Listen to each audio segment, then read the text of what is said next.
một trong cái nó lúc nào cái lối rõ nó bé châu nữa cái lối rõ tôi nó bé châu cùng để nó chỉ một trong hàng này nó ít trồng này trồng gì trồng tí trồng không riêng có mùa sau đời giờ lên tính nhớ gì chị tuần thọ bên nó chơi bé châu nhớ đồ xong ở sen cỏ để nó nè ở sen này cỏ để nó nè một trong kia loại gì cái cỏ lên này trồng không gì sau đời nè mình sao cá sai ít lên cậu cũng mà lên một trò hậu xe cho mò nên gì cam bỏ đi chả nè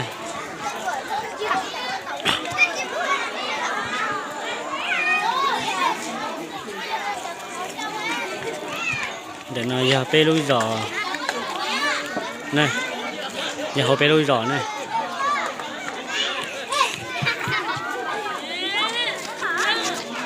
pe lui giò giò hi nhuận nữa nè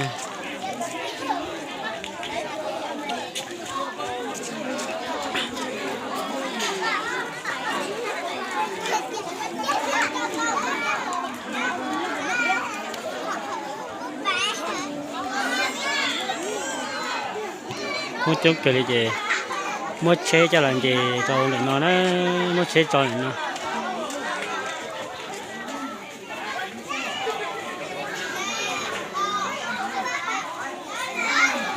một cho bé mù cho chế xe này trong đi chả nữa cho phong gì xưa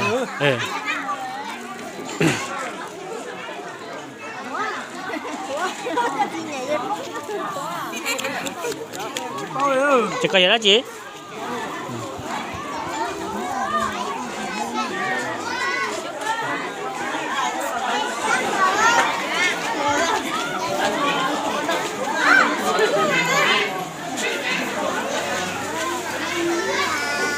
cá tỏi trâu này số bao giờ gì cá chỗ rồi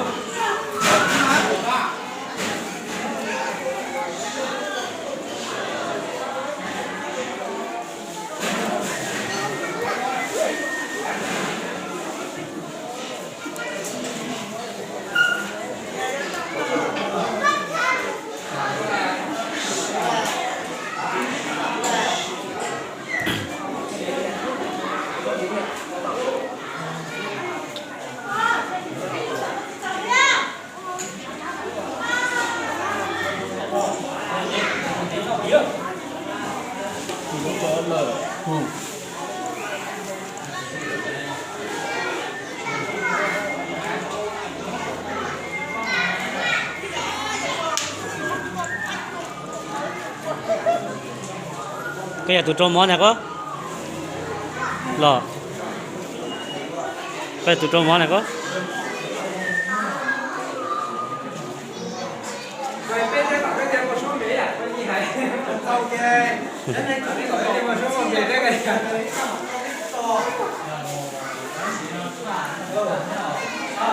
nói gì à cái giờ thầy luôn nói gì nè trên bên tờ đó, nó rồi cái cái treo ở trên trò, ở trên cái cà phê là một xe một lần rồi nhá, nó có cái treo vào trong tờ đó.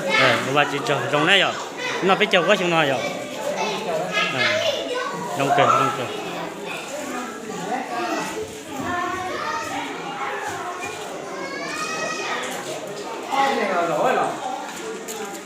Chị à số rồi.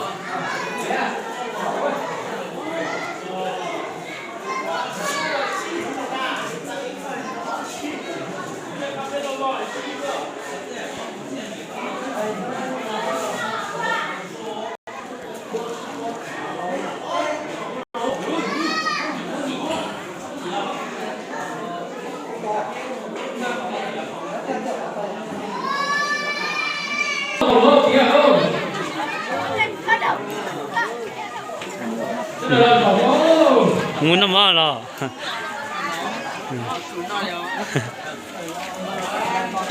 Lúc trước bây giờ nó mà có giờ nè tuần lỡ cho bài đồng cô kì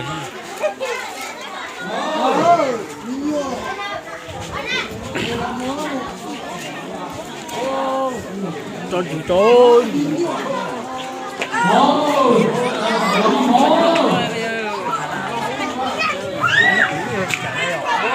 biết rồi chị cạo.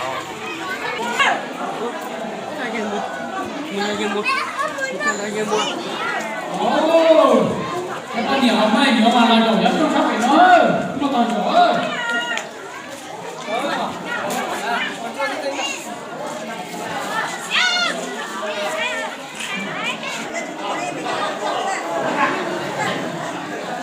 Nghe một ấy. Nghe có ít nữa nè. Có nè.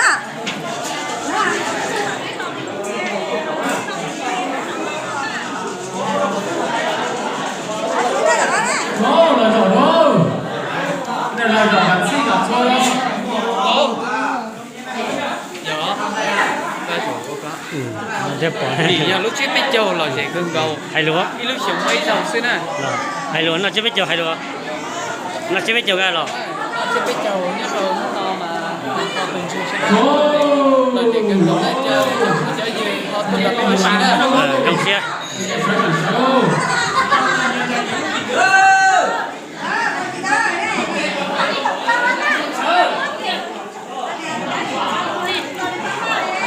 Rau chuyển nổ.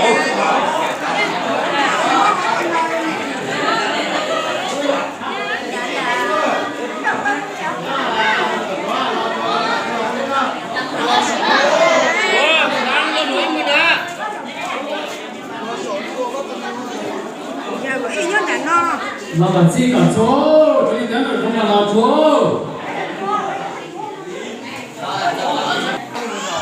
Bé của cái câu nhỏ, nó phải chữ chỉnh tốt bé. Nhất định là cô bé sẽ là sơn sơn. Nhớ thôi yếu chồng giảng cả chế độ. Nhưng mà nếu muốn chữ say, thì cái con nhỏ lên. Nên là cái sẽ là nó xin á, cái gì đó. Chúng ta đã có cái là gì cái gì đó không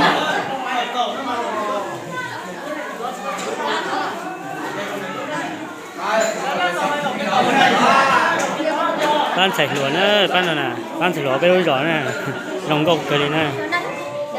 Bây giờ chúng tôi có chương trình đúc bê sẽ là thiết ở u bê mà luôn cái một lần gì là ta bỏ đi thực chiến họ đi trong thiết u thực chiến đầu bê tên gì tên gì tên sẽ là trình học tin nhá xin thiết sùa rồi giữ gì sẽ là các câu hỏi trên bỏ mua thế câu ở trong cơn đầu lên chỉ là biết câu là chữ câu chỉ của trái nhà thiết bây giờ từ chữ là kết sơ tù nên là chối lý hiểu để cơn cầu để lúc xe hỏi nói cho ít của nó của cái nó là chỉ trồng của lúc hiểu lòng giải được thực chia nếu thực chia của là cái chúng ta cái gì đó thì có chia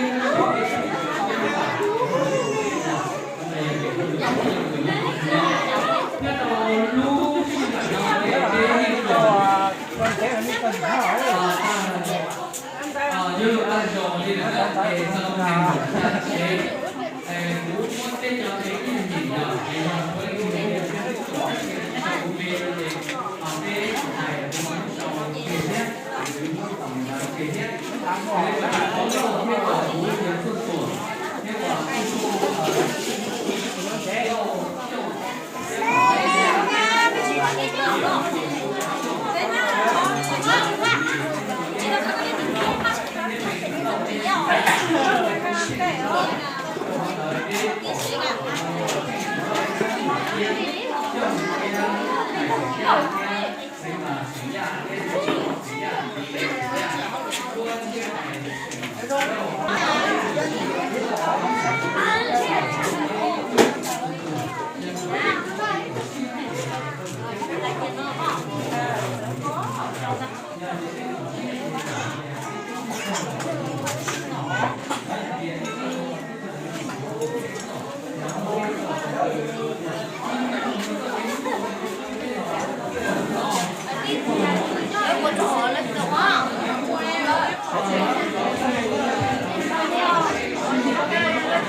dọc bên nhau cho nên các con muốn gặp kia hay kia các con không phải cái gì hay kia vì các cái cái gì thì mình cho cả cái cái gì không mà nó cái nó của cái trường thì nó cái gì cho nó cái ở trong xua cái trườngของเขาเนี่ยเนาะที่จะเป็นเรื่องของเขาไอ้ที่จะแค่ทำคุณแต่ก็ไอ้เรื่องอะไรมันเอาไปอย่างนั้นเป็นทีก็ไอ้ตอนนั้นเอาตัวหมอผมเชี่ยตัวเองผมแล้วอีกอยู่ 예.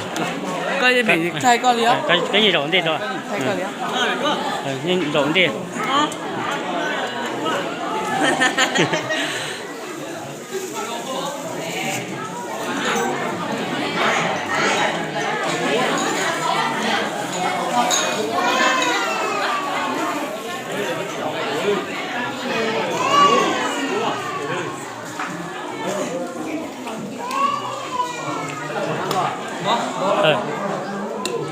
Quá luôn.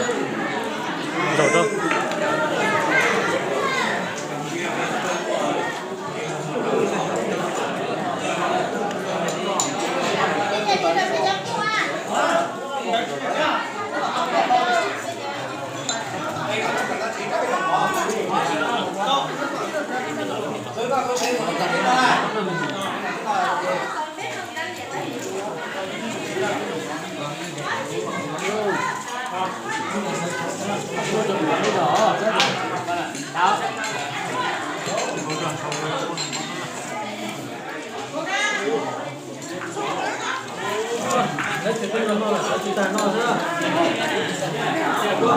Niki no dia, niki no dia nanti.